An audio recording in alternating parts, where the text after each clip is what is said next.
বাংলাদেশি অনুপ্রবেশকে ঘিরে ফের উত্তপ্ত হয়ে ওঠে খোয়াই বাছাইবাড়ি এলাকার পরিবেশ। উত্তেজিত জনতার মারে আহত দুই বাংলাদেশি যুবক। বিএসএফের ভূমিকায় তীব্র ক্ষোভ বাড়ছে প্রতিনিয়ত। সোমবাইরা বাজারের ঘটনার রেশ কাটতে না কাটতেই ফের ভারতীয় দালালদের সহযোগিতায় বাংলাদেশি অনুপ্রবেশকে কেন্দ্র করে উত্তেজিত হয়ে ওঠে খোয়াই চাম্পাহাউড় থানার অন্তর্গত বাছাইবাড়ি নিবারণবাড়ি এলাকা। পরিস্থিতি সামাল দিতে হিমশিম খেতে হয়েছে পুলিশ প্রশাসনকে। ভারতীয় দালাল এবং বাংলাদেশি দালালের প্রয়োজনায় এপার ওপার এখন মানব পাচারের করিডোরে পরিণত হয়ে উঠেছে। 15 থেকে 20 হাজারের চুক্তিতে দুই দেশের সীমান্তকে ম্যানেজ করে ভারতীয় দালালদের হাত ধরে ভারতে অনুপ্রবেশ করে চলেছে বাংলাদেশিরা। বিএসএফের 70 ব্যাটালিয়নের অন্তর্গত কচুছড়া, বিদ্যাবিল, করাঙ্গিছড়া সহ বিভিন্ন এলাকা দিয়ে অবৈধভাবে ভারতের দালালদের মাধ্যমে ভারতে প্রবেশ করছে বাংলাদেশি নাগরিক। ঠিক একইভাবে মঙ্গলবার ভারতীয় দালালদের সহযোগিতায় বিদ্যাবিল সীমান্ত দিয়ে ভারতে প্রবেশ করে দুই বাংলাদেশি যুবক। এরা হলেন সঞ্জয় সরকার, বাড়ি বাংলাদেশের কুমিল্লা জেলার মোহাম্মদপুর এলাকায়, এবং অপরজন বিকাশ দাস, বাড়ি ব্রাহ্মণবাড়িয়া জেলায়।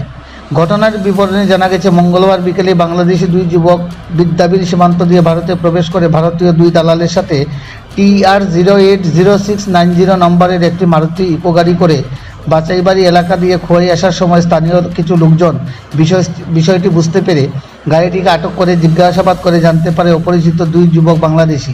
এতেই উত্তেজিত হয়ে ওঠে গোটা এলাকা এবং ভাঙচুর থেকে শুরু করে বাংলাদেশিদের উপর হামলে পড়ে উত্তেজিত জনতা। গুরুতরভাবে রক্তাক্ত হয় দুই বাংলাদেশি যুবক। পরবর্তীতে ঘটনার খবর পেয়ে ঘটনাস্থলে চাম্পাহাউড় থানার পুলিশ ছুটে গেলে পরিস্থিতি আরও উত্তেজিত হয়ে ওঠে। ঘটনাস্থলে ছুটে যান খোয়াই মহকুমা পুলিশ আধিকারিক ডি ক্ষুদিরাজ রাসু এবং মোতায়েন করা হয় বিশাল পুলিশ বাহিনী। পরবর্তীতে উত্তেজিত জনতার হাত থেকে দুই বাংলাদেশি যুবককে উদ্ধার করে খোয়াই জেলা হাসপাতালে চিকিৎসার জন্য নিয়ে আসলে প্রাথমিক চিকিৎসার পর তাদের জিবি হাসপাতালে পাঠিয়ে দেয় কর্তব্যরত চিকিৎসক। অন্যদিকে এই ঘটনায় জড়িত দুই বাংলাদেশি দালালকে আটক করেছে পুলিশ। তারা অল্প বিস্তর আহত হয়েছে বলে জানা গেছে।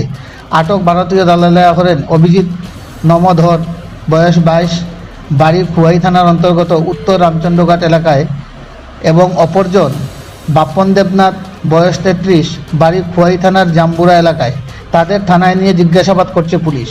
খোয়াই সীমান্ত দিয়ে আইন শৃঙ্খলাকে নষ্ট করতে দুই দেশের একটা বড় চক্র কাজ করে চলেছে বলে ধারণা করা হচ্ছে। তবে পরিস্থিতি অন্যদিকে যাতে মন নিতে না পারে তার জন্য আগামীকাল প্রশাসনিক স্তরে বড় ধরনের বৈঠক হতে যাচ্ছে বলে সূত্রের খবর।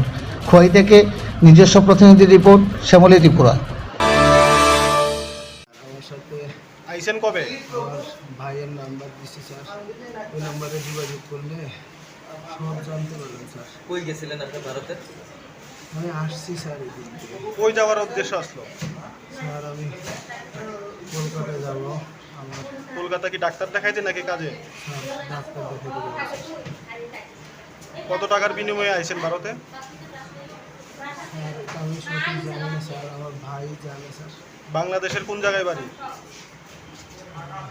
কুমিল্লা স্যার, কুমিল্লা জেলা। গ্রামের নাম কি? মোহাম্মদপুর, মোহাম্মদপুর। থানা? বরুড়া, হ্যাঁ, বরুড়া, বরুদা, বরুড়া। बोलोरा। हमारा एक इन्फॉर्मेशन आया था, ऐसे बचाईबारी में बांग्लादेशी कुछ डिटेक्ट हुए हैं करके। तुरंत आते ही ओसी मैं सभी वहाँ पर निकल गए।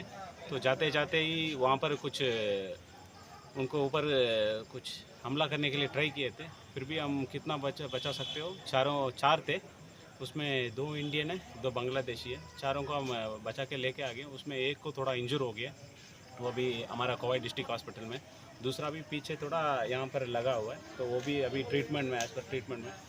2 doctor, team of doctor verify करने के बाद जीबी रेफर होगा तो जीबी रेफर करके वहाँ पर ट्रीटमेंट करना पड़ेगा। सिचुएशन कैसा है सर? हाँ, अभी सिचुएशन कंट्रोल है। वहाँ पर पुलिस है और वहाँ का BSF भी वहाँ पर ही है। पेट्रोलिंग भी चल रहा है वहाँ पर। अभी सिचुएशन सब कंट्रोल है। 2 इंडियन टाउट जो था, इनको आपने अरेस्ट किया? हाँ जी, 2 इंडियन टाउट है, वो हमारे अभी कस्टडी में है। अभी इंट्रोगेशन करना है उनको, पहले मेडिकल अभी किया है उनको, अभी लेके जाके इंट्रोगेशन करना है बस। ठीक है।